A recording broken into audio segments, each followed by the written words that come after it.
dari Miangas sampai Pulau Rote.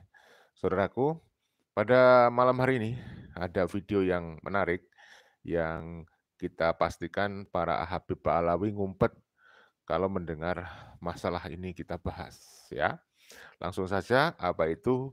Yaitu masalah DNA. Ini kita sampaikan lagi supaya kalian tahu dari Dr. Sugeng Sugiharto ya. Habis itu akan saya sampaikan tambahan penjelasan dari Kiai Haji Madidin Usman. Tidak usah berpanjang lebar, langsung saya perdengarkan dulu dari uraian Dr. Sugeng, lalu nanti kita sampaikan bagaimana penjelasan dari Kiai Haji Madidin Usman. Berikut ini kita simak bareng-bareng ya. Saya perdengarkan suaranya saja ya. Jadi yang keturunan Nabi Ismail bisa terbuka, keturunan Nabi Harun pun bisa terbuka, walaupun ternyata haplogrupnya kan nggak seragam tuh. Berarti nggak semua dari keturunan Nabi Harun. Kenapa Ba'alawi tertutup? Ayo, kenapa Ba'alawi tertutup itu? Apa yang mereka sembunyikan? Kenapa harus tertutup? Kalau orang tidak ada yang ditakuti dengan keterbukaan, dia akan terbuka. Tertutup ya, Ba'alawi ketakutan, ngumpet ya. Kenapa Ba'alawi tertutup? Ayo, kenapa Ba'alawi tertutup itu? Apa yang mereka sembunyikan? Kenapa harus tertutup? Kalau orang tidak ada yang ditakuti dengan keterbukaan, dia akan terbuka. Seperti kasus di Cina, Sayyid Ajal Al-Samsudin Al-Bukhari, itu keturunannya terbuka, haplogrup L nggak masalah. Mereka berjasa kepada negaranya, nggak masalah. Oke, berarti Baswedan juga itu keturunan Nabi Ismail begitu ya? Insya Allah, Baswedan, Bajamal, terus Al-Qatiri ada J1, J2. Yang J1 insya Allah keturunan Nabi Ismail. Saya belum selesai menyelidiki, masih menunggu tambahan data terus menerus itu ya. Ini bukan perkara singkat memang sih ya. Nanti kita tapi di luar itu tidak mungkin. Kita minta silsilahnya. Makanya Anies Baswedan tuh kalau nyium tangannya Rizik Syihab tuh kacau itu, dia lebih beres, dia itu nasabnya ke Nabi Ibrahim dia itu. Tapi ini menarik bahwa hasil dari tracking haplogroup atau tes DNA setidaknya tidak ada kecocokan dalam satu kakek dari klan Ba'alawi ini. Begitu ya? Betul. Kesimpulannya ya, seperti itu ya. Dari klan Ba'alawi yang di family tree DNA terus yang di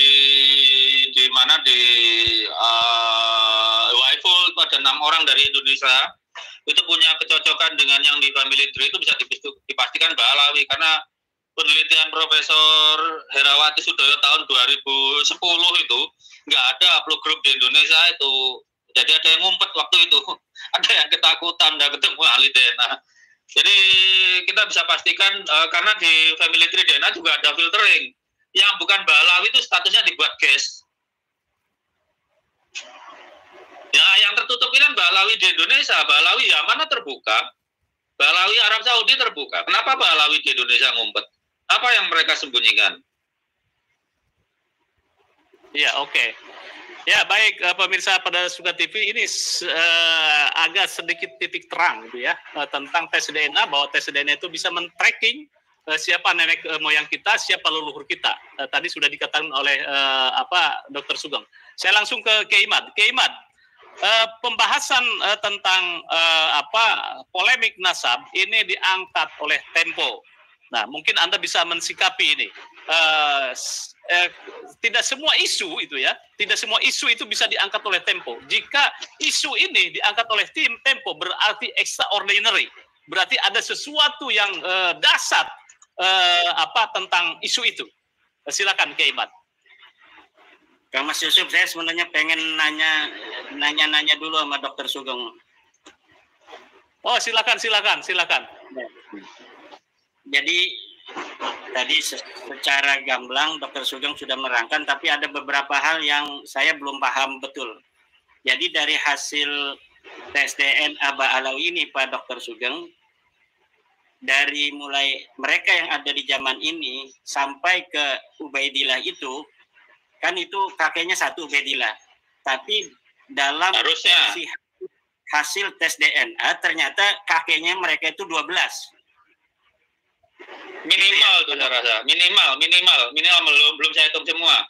Ngitungnya kan nggak dibayar sempatnya. Berarti bisa bertambah lagi, bisa. 16 kakek. Berarti bisa. Tapi poinnya begini. Ya.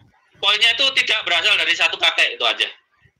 Ya, tidak berasal dari satu kakek itu berarti selama ini mereka yang mengatakan mereka keturunan satu kakek dari Ubaidillah itu ada kemungkinan ada masukan dari keluarga lain yang dimasukkan sebagai Ba'alawi, begitu artinya. Begitu ya? Mungkin. Tinggal kalau kita itu dulu postingan awal saya dengan Profesor Menachem Ali yang udah terhormat banget ya.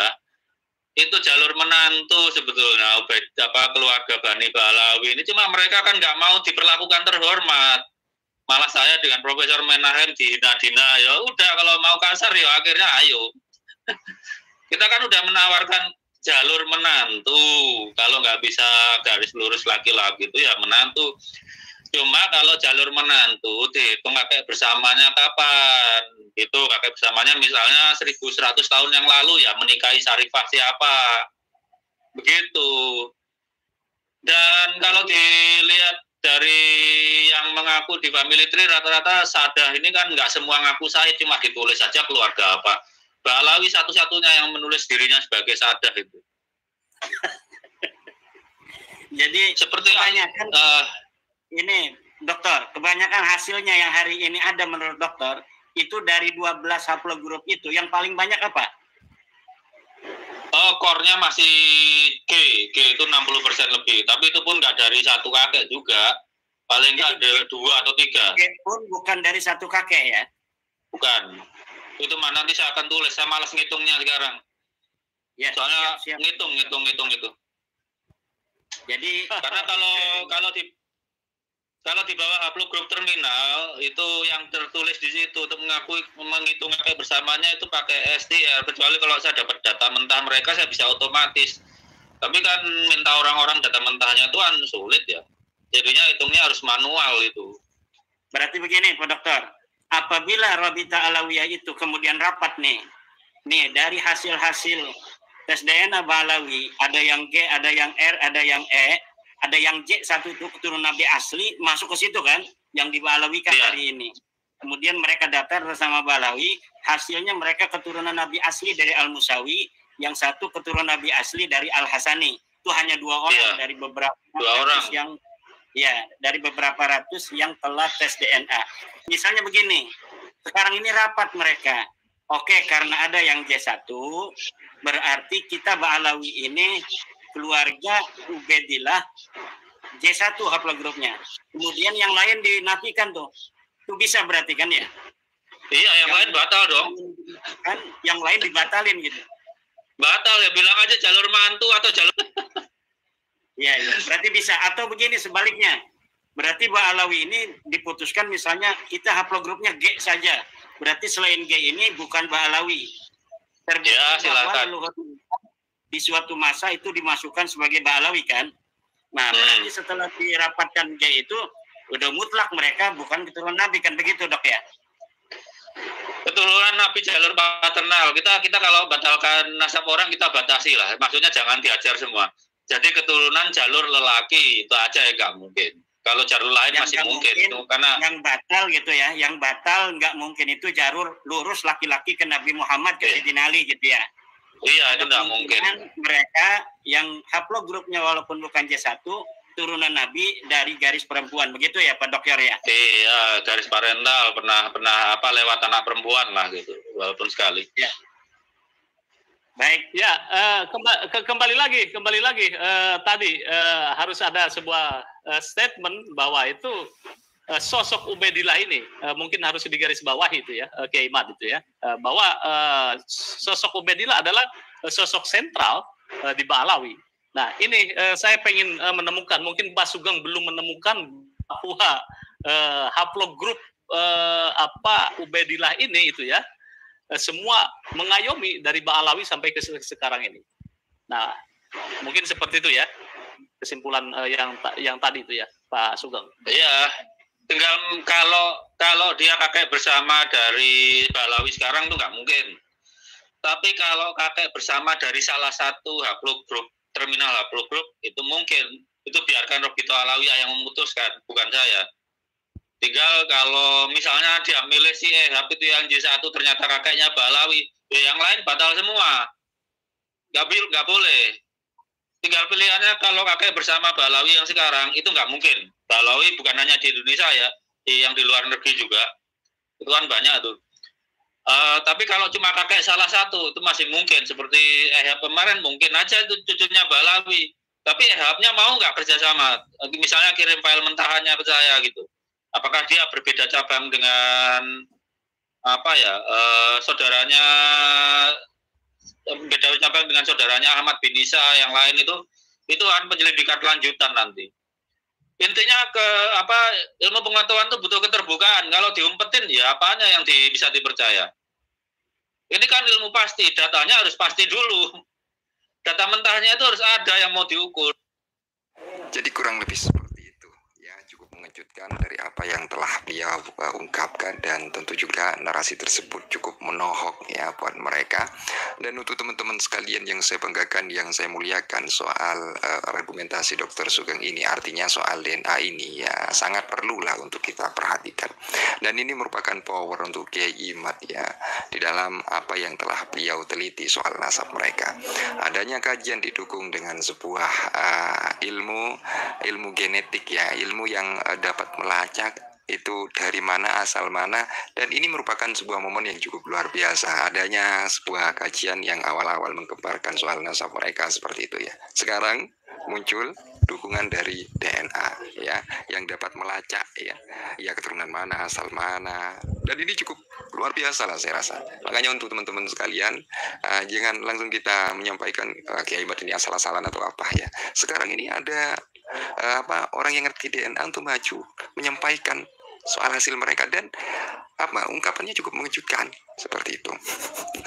Ya, artinya kesimpulannya adanya orang-orang yang paham DNA itu menghitung soal tersebut ya, sekarang menampakkan ya diri ya untuk menyampaikan tentang apa yang telah beliau lihat ya, yang telah beliau ketahui. Nah, jadi jangan sampai kita langsung katakan Kiai Imad tanpa dasar. Kiai Imad itu mengatakan seperti itu dengan sebuah landasan itu yang perlu kita pahami secara betul-betul ya. Ini tidak main-main. Jadi beliau ini sangat sering sekali menampilkan sebuah dalil atau sebuah penelitiannya, dan sampai sekarang ya telah kita lihat ya bukunya, artinya soal penelitiannya sudah beredar seperti itu. Ya, jadi saudaraku, kita tidak ragu lagi dengan hasil riset yang dilakukan oleh Kiai Haji Madidin Usman dari ilmu nasab dan ilmu sejarah, dan itu terkonfirmasi berdasarkan tes DNA.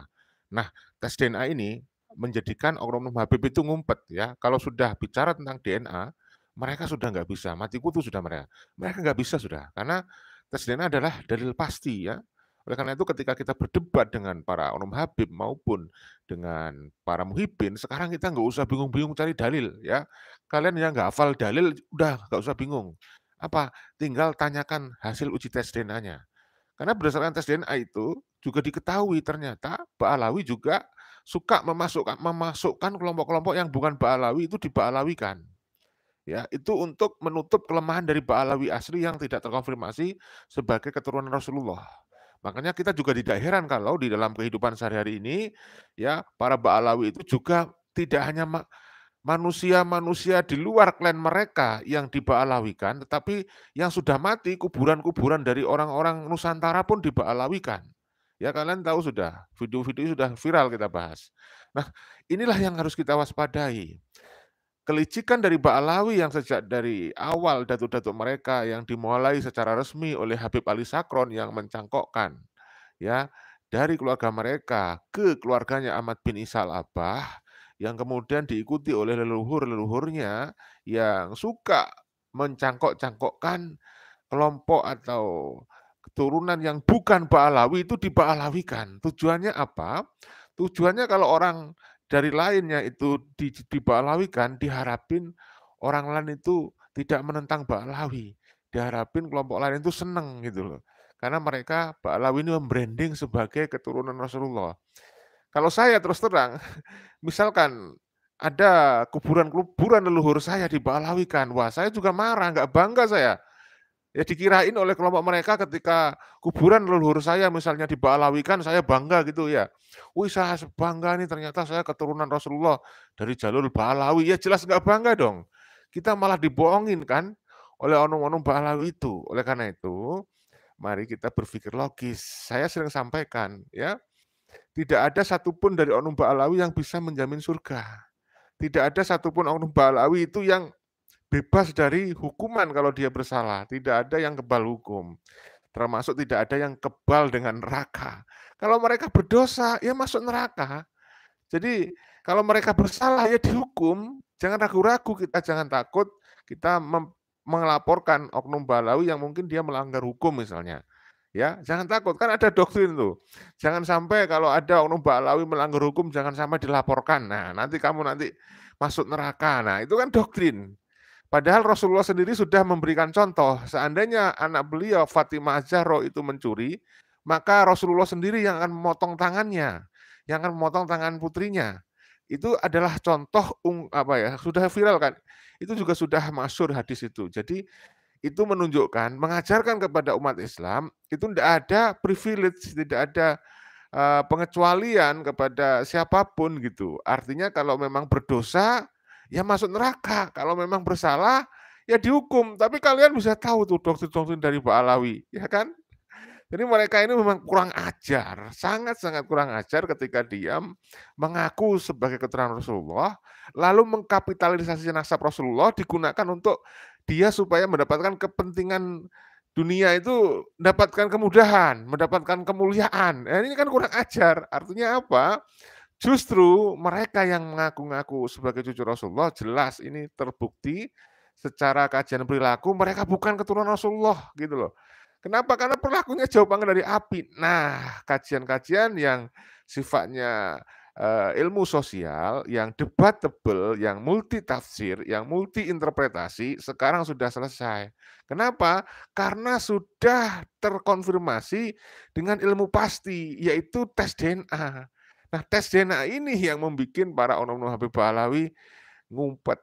Dia nggak mau terbuka, bahkan mereka sembunyi kalau misalnya ditantang itu tes DNA itu mungkin dia sembunyi. Ya buktinya Rizik Syihab yang dulu suka mengkoar-koar, suka berkoar-koar agar siapa yang mengaku cucu Nabi terus tes DNA begitu. Tapi Habib Rizik malah sekarang ngumpet. Dia udah nggak pernah bahas tentang tes DNA. Kemudian menantunya yang namanya Hanif Al-Atos misalnya mengharamkan tes DNA. Dan itu anehnya diikuti oleh muhibin mereka, diikuti oleh Idrus Ramli, diikuti oleh Wafi dan lain sebagainya dari para muhibin. Ikut mengharamkan tes DNA, padahal sudah jelas. Ya. Nah, saudaraku, saya punya hal yang harus saya sampaikan juga. Jelas ya, jadi dari ahli BRIN, dari ilmu genetika sudah mengkonfirmasi bahwa relevan ya dengan tulisan Kiai Madudin bahwa Ba'alawi ini tertolak secara saintifik berdasarkan kajian ilmu kan gitu. Berdasarkan tes DNA pun terkonfirmasi sehingga hasil riset Kiai Madudin ini kokoh ya. Kokoh sekali hasil riset Kiai Haji Madudin Usman. Kenapa? Karena sudah didukung oleh hasil dari penelitian tes DNA, ya kan? Nah, ini. Nah, saya ingin sampaikan dari diskusi Kiai Haji Madudin Usman pada Suka TV yang sudah kalian dengar barusan saya perdengarkan cuplikannya. Kemudian Kiai Haji Madudin Usman, saudaraku, itu membuat sebuah tulisan artikel yang dimuat di rmino.org.id. rminobanten.org.id. Ini perlu saya bacakan kepada Anda, tolong didengarkan dan disimak ya sampai akhir karena ini berhubungan dengan video yang baru saja saya perdengarkan kepada Anda. Ya, ini adalah tindak lanjut dari Kiai Haji Madudin Usman ketika tadi berdiskusi dengan Dr. Sugeng Sugiharto ya. Jadi tolong disimak baik-baik. Judulnya adalah Debat DNA. Pada Suka TV Dr. Sugeng Sugiharto. Jadi ini adalah respon Kiai Haji Madudin Usman setelah beliau berdiskusi dengan Dr. Sugeng yang tadi sudah saya perdengarkan melahirkan sebuah artikel ilmiah luar biasa ya Kiai Haji Ahmaduddin Usman ini, dan ini sudah dipublikasikan di laman rminubanten.or.id pada tanggal 11 April tahun 2024. Oh, berarti tadi, hari ini Saudara. Jadi ini tulisan terbaru ya. Tulisan terbaru Kiai Haji Ahmaduddin Usman. Oke, langsung saya bacakan ya.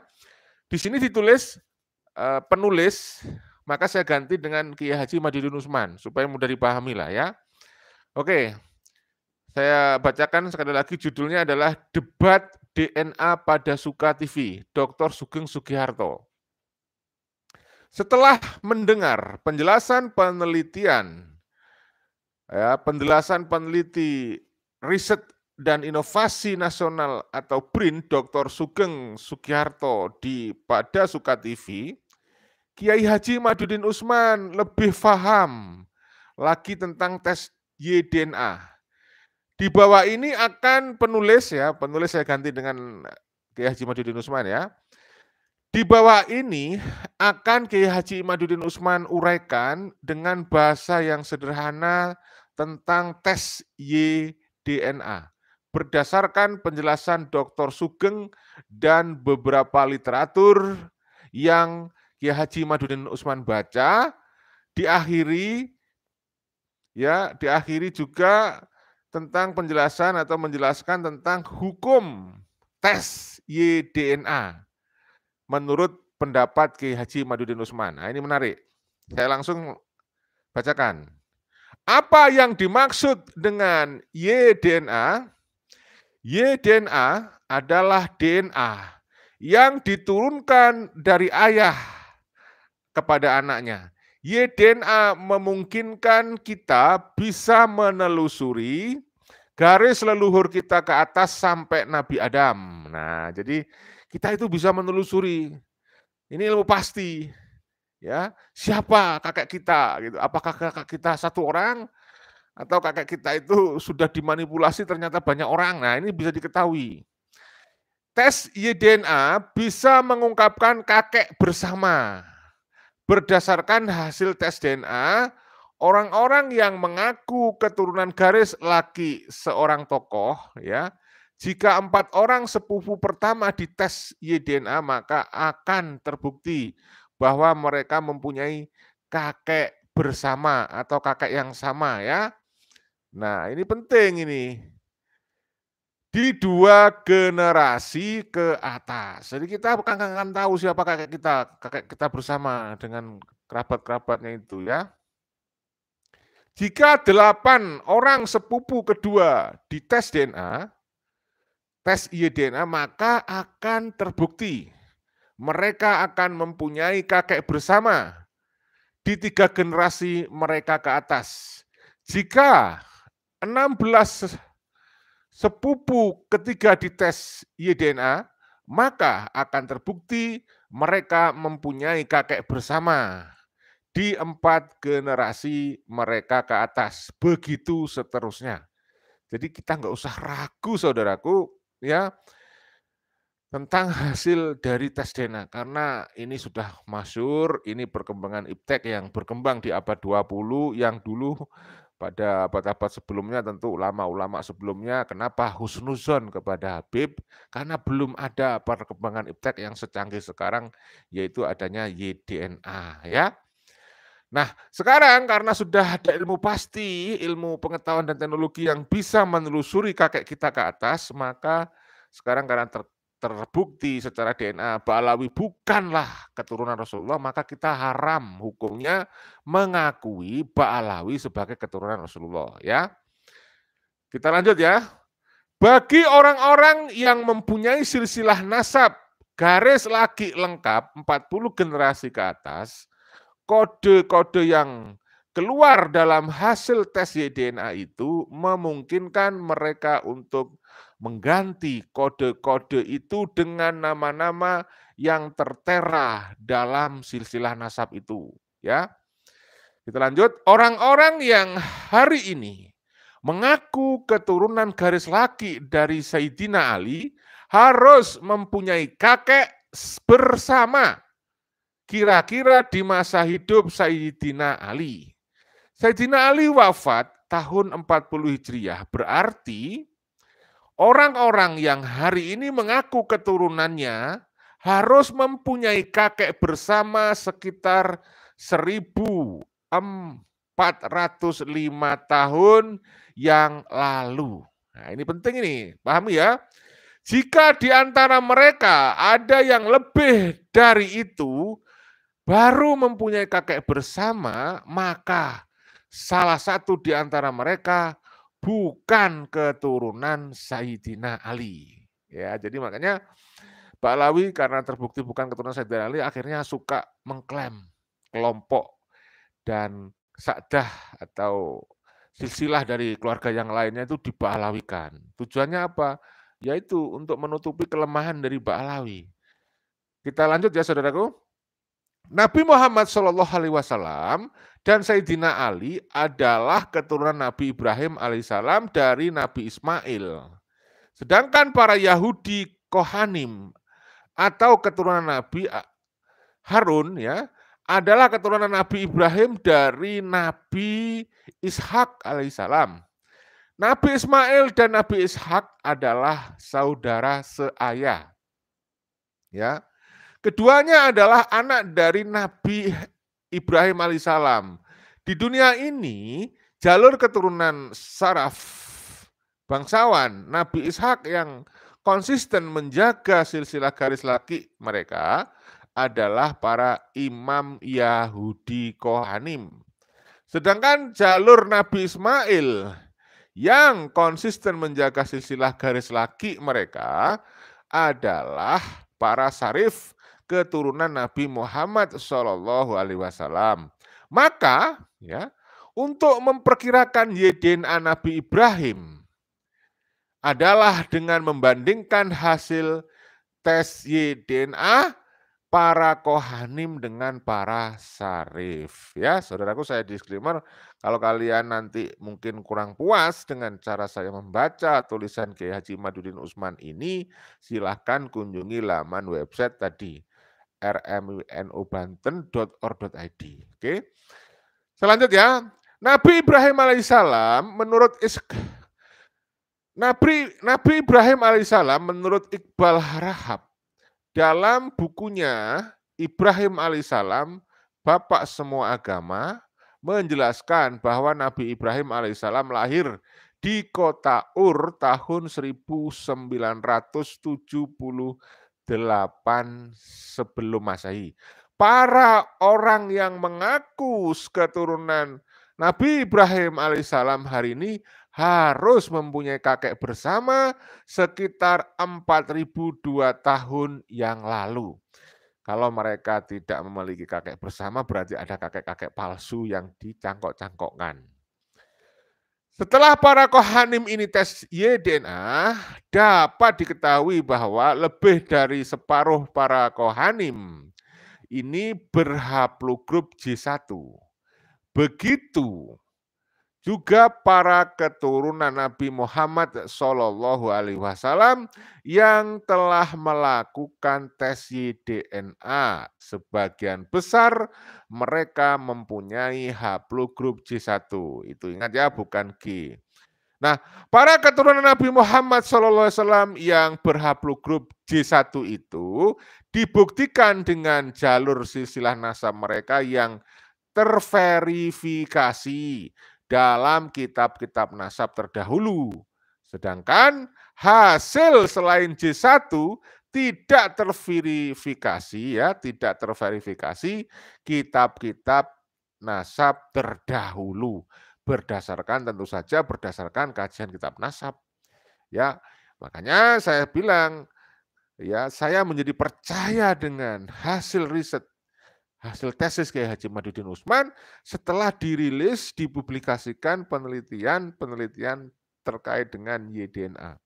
Kan terbukti ternyata ini Ba'alawi nasabnya dalam tanda petik kacau balau ya. Kita lanjut ya tulisan Kiai Haji Imaduddin Utsman. Haplogrup J1 mempunyai kakek bersama pada 15.224 tahun yang lalu. Ya, Ini dirilis oleh Jones dan kawan-kawan di tahun 2015.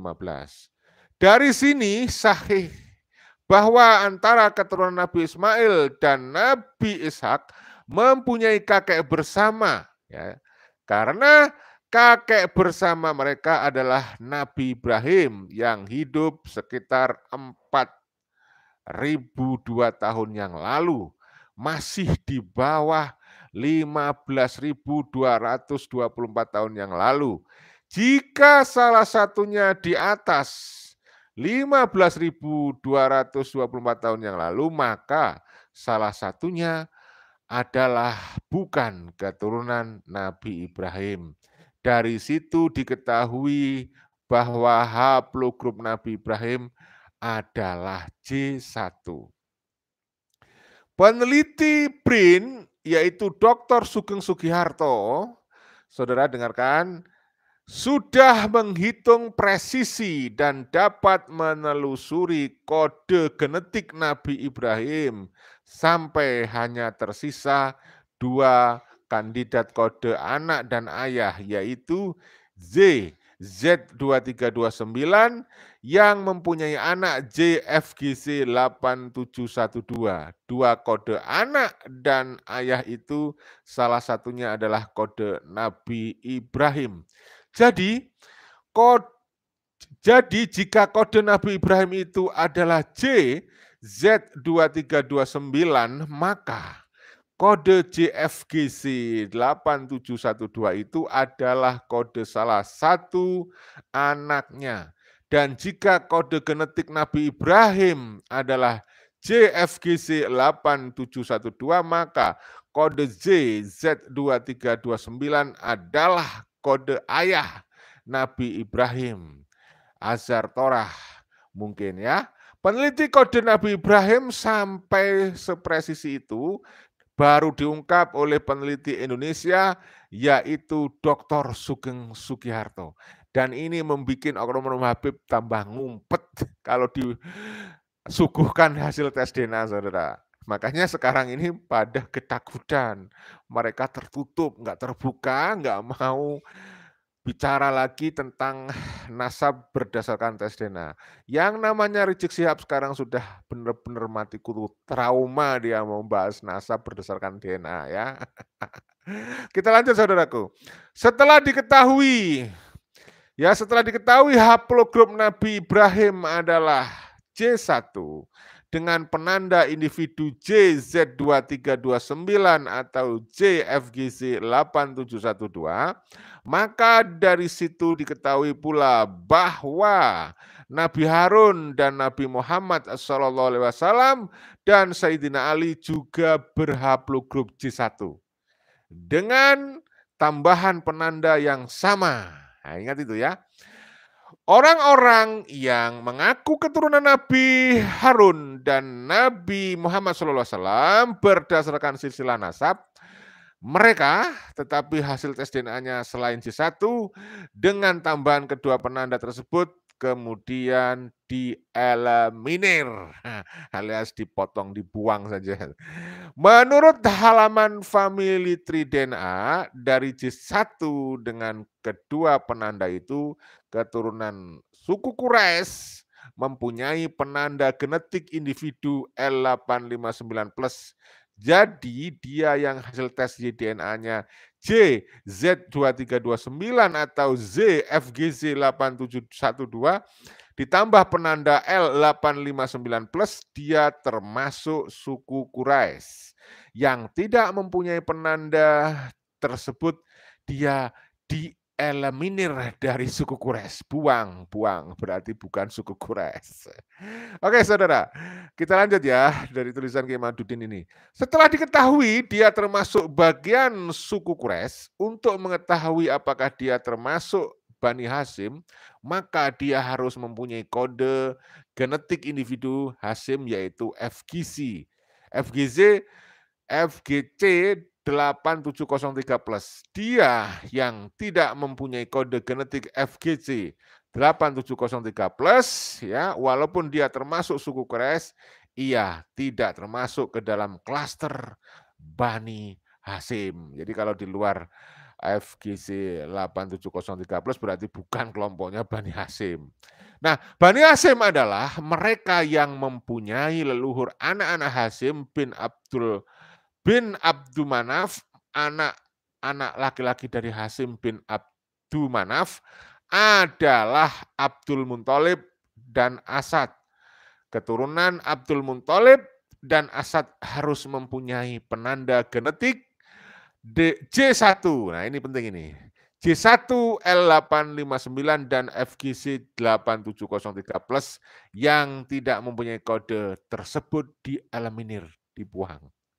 Oke, setelah kode genetik Bani Hasyim diketahui, maka baru dilihat apakah ia mempunyai kode genetik dari Sayyidina Ali.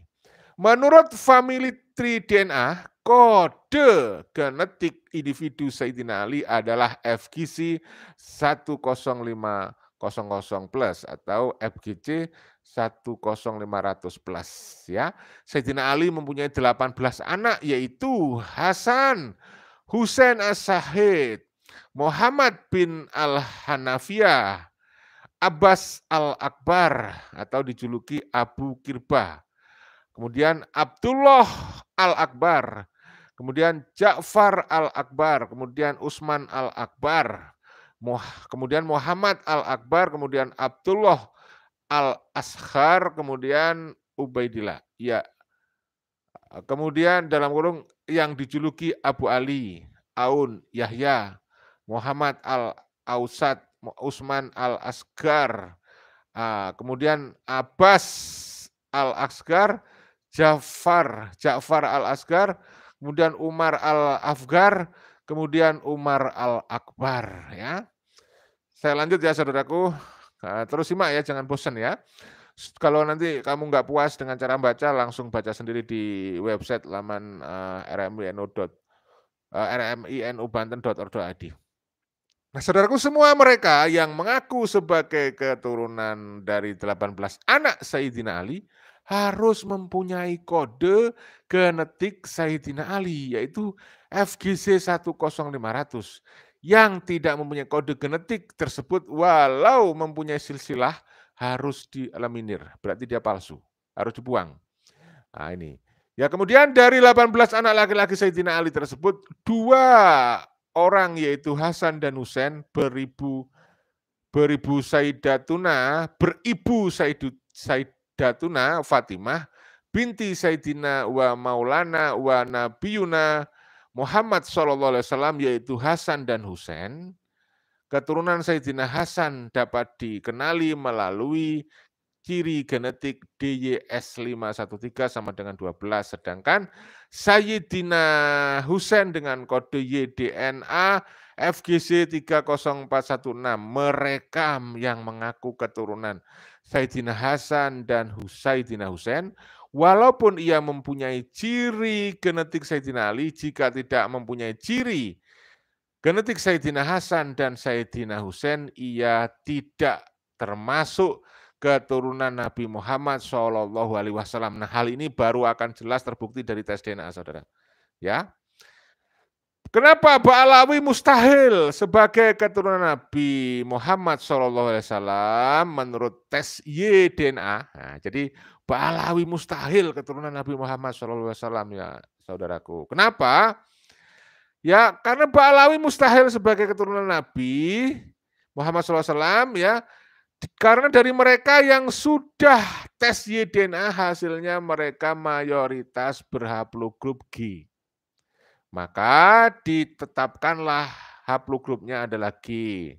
Orang yang berhaplogrup G jika disandingkan dengan orang yang haplogrup J1, maka mereka baru mempunyai kakek bersama ya, yaitu GHIJK F1329 yang berumur antara 9.000 sampai 25 tahun yang lalu ya. Jadi mustahil 1400 tahun yang lalu masa Hasan dan Husain antara G dan J1 bersaudara sepupu. Nah, dari situ saudaraku mustahil pula mereka mempunyai kode penanda Ibrahim, kode penanda Quraisy, kode penanda keturunan Ali ya, dan kode penanda keturunan Hasan dan Husain. Mustahil. Jadi jelas berdasarkan tes DNA, orang-orang yang berhaplogrup G mustahil. Mustahil itu keturunan Rasulullah SAW dari Hasan Husain.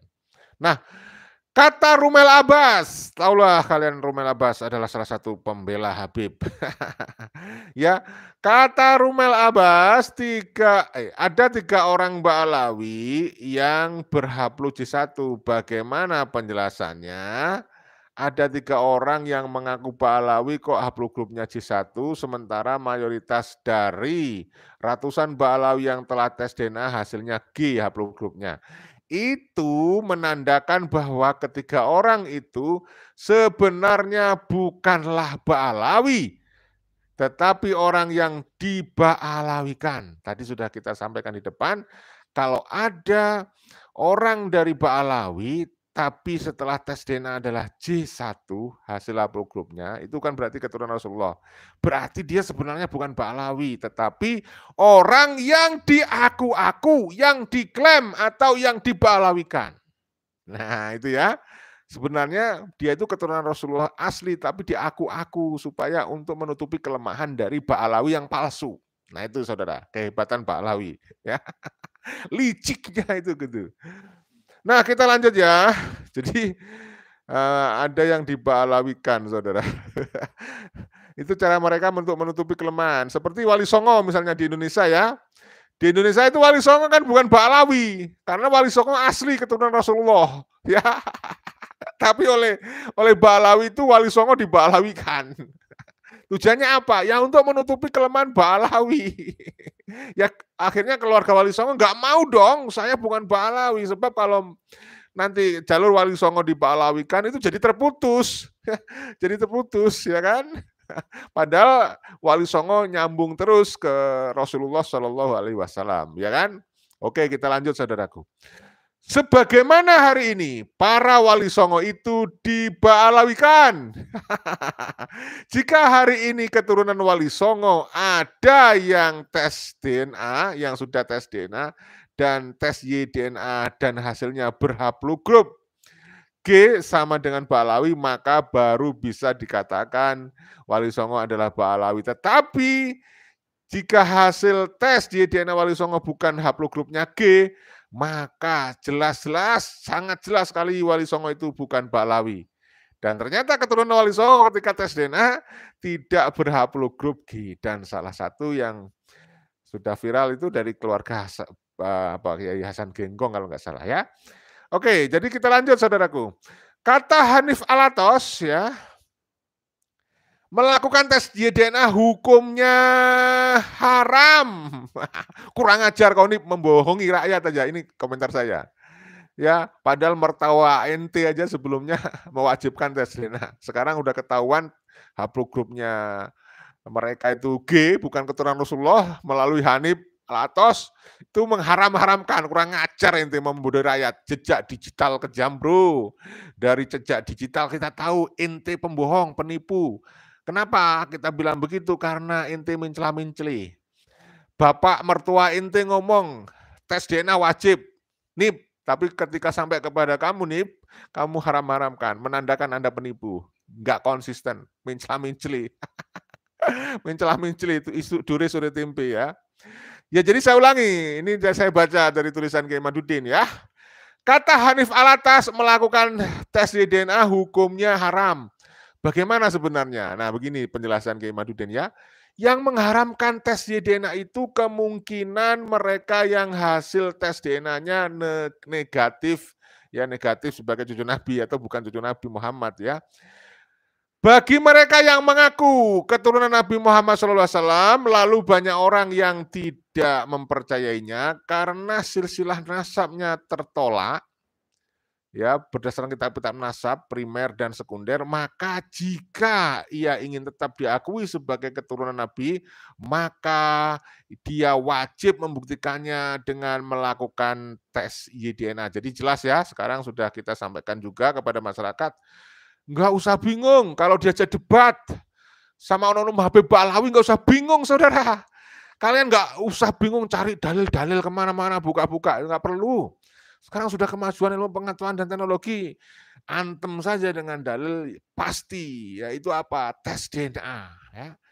Sekarang tanya aja kepada siapapun, termasuk si Nopel Alaidrus itu yang suka pamer kitab nasab dari Robito Alawiyah, itu sekarang sudah kita nyatakan secara kuat dan mendasar, ya, meyakinkan bahwa kitab nasab yang ditulis oleh Robito Alawiyah dan dibagikan kepada anggotanya para Habib Alawi itu palsu, nggak terbukti secara saintifik mereka itu, karena mereka sudah tertolak secara saintifik berdasarkan tes DNA, ya kan? Kita lanjut, saudaraku. Sebagaimana dulu ketika Usamah atau cucu angkat Nabi dituduh bukan anak Zaid, ya, atau anak angkat Nabi, maka Nabi berbahagia ketika ahli ahli kiafah atau ahli genetik dengan melihat kemiripan tubuh menyatakan bahwa Usamah maksud saya, bahwa Usamah adalah anak Zaid, ya. Jadi saya sampaikan, saya baca ulang. Ini sudah pernah terjadi di zaman Rasulullah, ya. Sebagaimana dulu ketika Usamah atau cucu angkat Nabi dituduh bukan anak Zaid, ya, anak angkat Nabi, maka Nabi berbahagia ketika ahli kiafah atau ahli genetik dengan melihat kemiripan tubuh menyatakan bahwa Usamah adalah anak Zaid. Nah, terbukti kan? Boleh tes DNA. Jika nasab Alawi tertolak kitab nasab, ya, abad 4 sampai 9 Hijriah, lalu tes YDNA, kemudian YDNA lagi, ia lalu berdasarkan apa mereka mengaku sebagai keturunan Nabi Muhammad SAW. Berdasarkan apa? Padahal tes DNA-nya haplogropnya G. Nggak ada dasar pastinya sekarang, udah kelihatan, ya. Maka Kiai Haji Muhyiddin Usman nyata-nyata jelas menyampaikan bahwa haram hukumnya sekarang meyakini Habib Alawi adalah keturunan Rasulullah Shallallahu Alaihi Wasallam. Oke, kalimat terakhir dari Kiai Haji Muhyiddin Usman saya bacakan. Jika nasab Alawi tertolak, kitab nasab abad 4 sampai 9 Hijriah, kemudian lalu tes DNA-nya adalah haplogrupnya G. Lalu berdasarkan apa mereka Ba'alawi masih mengaku sebagai keturunan Nabi Muhammad SAW? Tidak ada dasarnya. Penulis Imaduddin Usman Al-Bantani. Ya, demikian saudaraku. Ya, video yang kita bisa bagikan kepada Anda. Mudah-mudahan bermanfaat saudaraku, ya. Saya bacakan dulu komentar-komentarnya. Terima kasih ya, spesial buat Garuda Sakti yang selalu setia menemani kita untuk live, ya. Al-Irsyad kata Garuda Sakti, Al-Irsyad Muhammadiyah tidak mengakui nasab Habib Ba'alawi, ya. Kemudian dari Farms 20 Dia Ayu, Widya Astuti, ya, susah kalau Ba'alawi rungkat loh. Mukibinnya ternyata mertuanya atau iparnya. Masa harus cerai baru rungkat? Ya. Kemudian dari Bang Hadi, ya. Mbak Lulu kudusnya daerah mana ya? Saya juga kudus. Wah, ini ada pertanyaan untuk Mbak Lulu. Mana Mbak Lulu ini nggak muncul. Kemudian dari Rahmat Saleh, kakekmu nyari leluhurnya di Cirebon, apa ini, Gegara, bapakmu di masa Gegara. Lucu-lucu komentarnya, ya. Kemudian, oh ini Mbak Lulu dari Kudus, Kota Mas Hadi. Oh, Mbak Lulu, terima kasih Mbak Lulu sudah hadir, ya, menemani kita pada malam hari ini, ya. Kemudian dari siapa ini? Dari siapa lagi? Sriwidya. Siapa-siapa saja yang ngaku-ngaku jurian Nabi, Habibah, Sayyidah, Syarifah harus punya bukti, ya. Bukti pas, bukti tes DNA, ya. Gitu saudaraku, kita harus selalu sampaikan itu. saya baca dari awal lah, sudah banyak ini. Ya mungkin tidak bisa dibacakan semuanya ya, banyak sekali. Terima kasih malam ini banyak yang menemani kita live ya. Kemarin banyak yang komen, mana orang Yaman korupsi. Nah, itu Alwin Albar, marga Akbar Yaman yang apa ini, ikutan korupsi.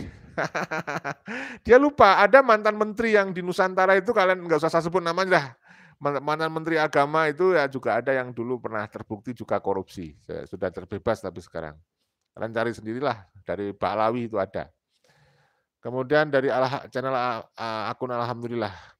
Taufik gatel, Rijik gatel. Itu sebutan bijak buat gelar seseorang yang notabene bukan keturunan Nabi Muhammad SAW, namun ngaku-ngaku sebagai juriahnya Nabi Muhammad ya. Haram hukumnya mengaku habaib sebagai juriah Rasulullah, dari Manex ya. Saya ingin menginfokan tersangka korupsi 271 triliun kemarin ternyata salah satunya bermarga Albar, bernama Alwin Albar dari Yaman. Tersangka nomor 3. Oke saudaraku, saya kira cukup ya. Mohon maaf tidak semuanya bisa saya baca komentar-komentar Anda karena waktu yang relatif terbatas. Setelah ini kita akan live di channel saya yang satunya, yaitu channel Tanda Kejadian. Oke? Mohon kalau ada waktu silakan ditemani, kalau kalian sudah ngantuk silakan istirahat ya. Mudah-mudahan kalian sehat semuanya, ditambah dan diluaskan rezekinya ya, sehat lahir dan batin, kemudian diberikan usia dan umur yang panjang, umur yang penuh barokah, kemudian kita selalu ingatkan untuk selamat di dunia dibutuhkan ilmu, untuk selamat di akhirat dibutuhkan ilmu, tidak sedikit pun dibutuhkan nasab dari Onum Nabi Ba'alawi yang sudah terbukti secara saintifik bukan keturunan Rasulullah SAW. Itu aja ya, salam persatuan, salam kesatuan, salam kerukunan, ketentraman, salam damai, salam bahagia semuanya, salam Pancasila Jaya, salam NKRI harga mati, salam Undang-Undang Dasar 1945, salam Bhinneka Tunggal Ika. Wassalamualaikum warahmatullahi wabarakatuh. Merdeka!